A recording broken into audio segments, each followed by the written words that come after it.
Olá, seja bem-vindo ao canal Let's Play. Neste vídeo, falaremos sobre a alteração dos contratos e dos preços. Bom vídeo! Da alteração dos contratos e dos preços. Os contratos regidos por esta lei poderão ser alterados, com as devidas justificativas, nos seguintes casos: unilateralmente pela administração.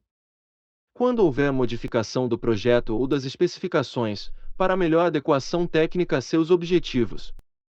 Quando for necessária a modificação do valor contratual em decorrência de acréscimo ou diminuição quantitativa de seu objeto, nos limites permitidos por esta lei.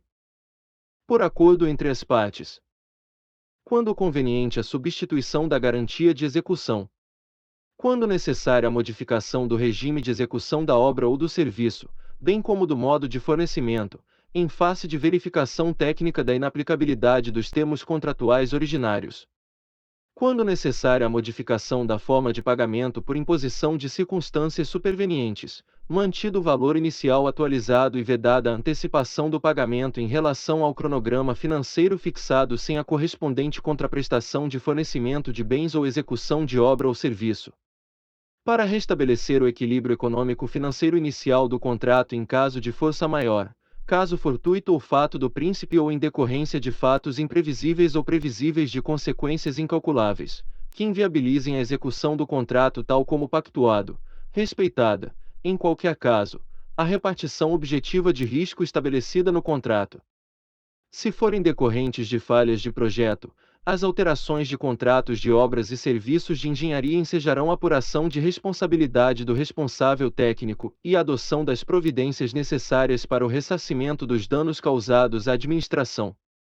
Será aplicado o disposto na alínea D do inciso 2º do caput deste artigo às contratações de obras e serviços de engenharia, quando a execução for obstada pelo atraso na conclusão de procedimentos de desapropriação, desocupação, servidão administrativa ou licenciamento ambiental, por circunstâncias alheias ao contratado.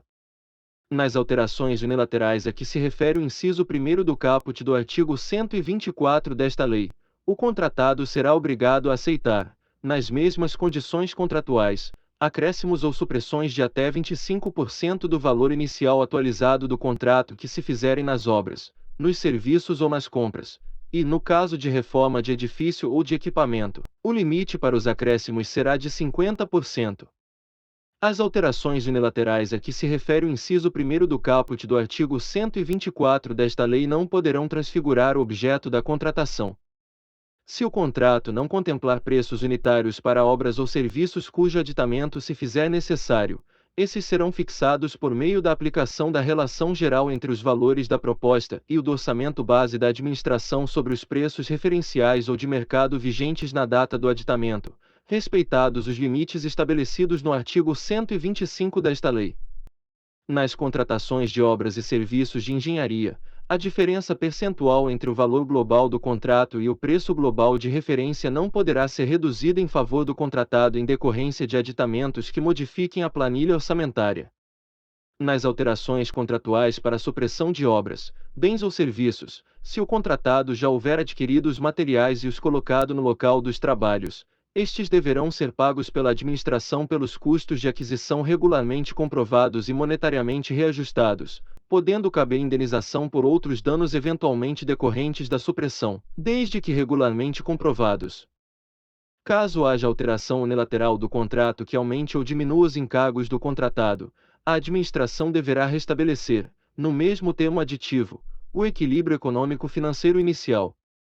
A extinção do contrato não configurará óbice para o reconhecimento do desequilíbrio econômico-financeiro, hipótese em que será concedida indenização por meio de termo indenizatório. O pedido de restabelecimento do equilíbrio econômico-financeiro deverá ser formulado durante a vigência do contrato e antes de eventual prorrogação nos termos do artigo 107 desta lei. A formalização do termo aditivo é condição para a execução, pelo contratado, das prestações determinadas pela administração no curso da execução do contrato, salvo nos casos de justificada necessidade de antecipação de seus efeitos, hipótese em que a formalização deverá ocorrer no prazo máximo de 1 mês.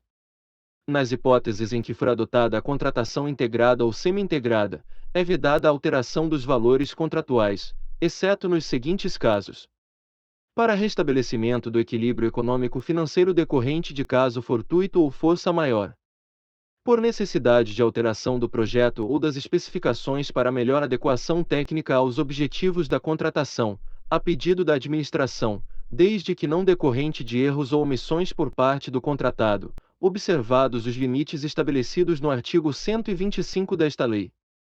Por necessidade de alteração do projeto nas contratações semi-integradas, nos termos do parágrafo 5º do artigo 46 desta lei. Por ocorrência de evento superveniente alocado na matriz de riscos como de responsabilidade da administração. Os preços contratados serão alterados, para mais ou para menos, conforme o caso, se houver, após a data da apresentação da proposta, criação, alteração ou extinção de quaisquer tributos ou encargos legais ou a superveniência de disposições legais, com comprovada repercussão sobre os preços contratados. Preços dos contratos para serviços contínuos com regime de dedicação exclusiva de mão de obra ou com predominância de mão de obra serão repactuados para manutenção do equilíbrio econômico-financeiro, mediante demonstração analítica da variação dos custos contratuais, com data vinculada à da apresentação da proposta, para custos decorrentes do mercado, ao acordo, à convenção coletiva ou ao dissídio coletivo ao qual a proposta esteja vinculada, para os custos de mão de obra.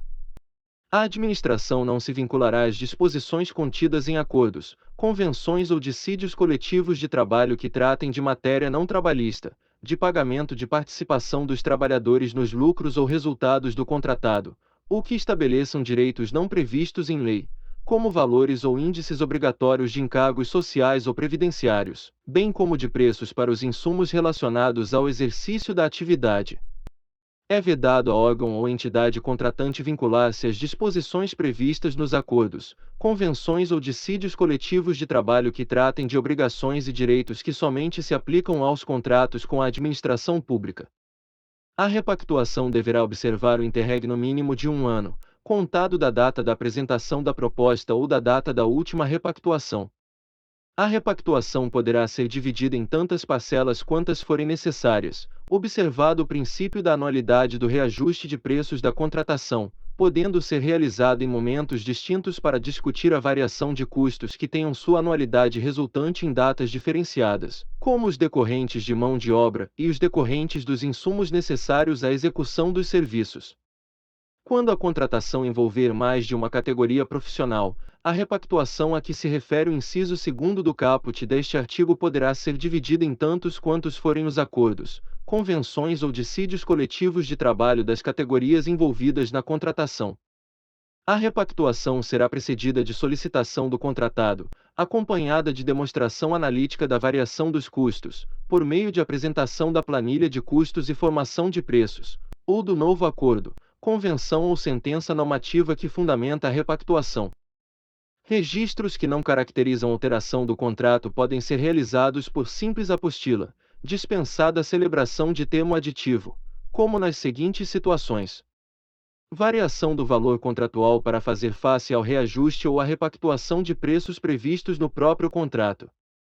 Atualizações, compensações ou penalizações financeiras decorrentes das condições de pagamento previstas no contrato. Alterações na razão ou na denominação social do contratado.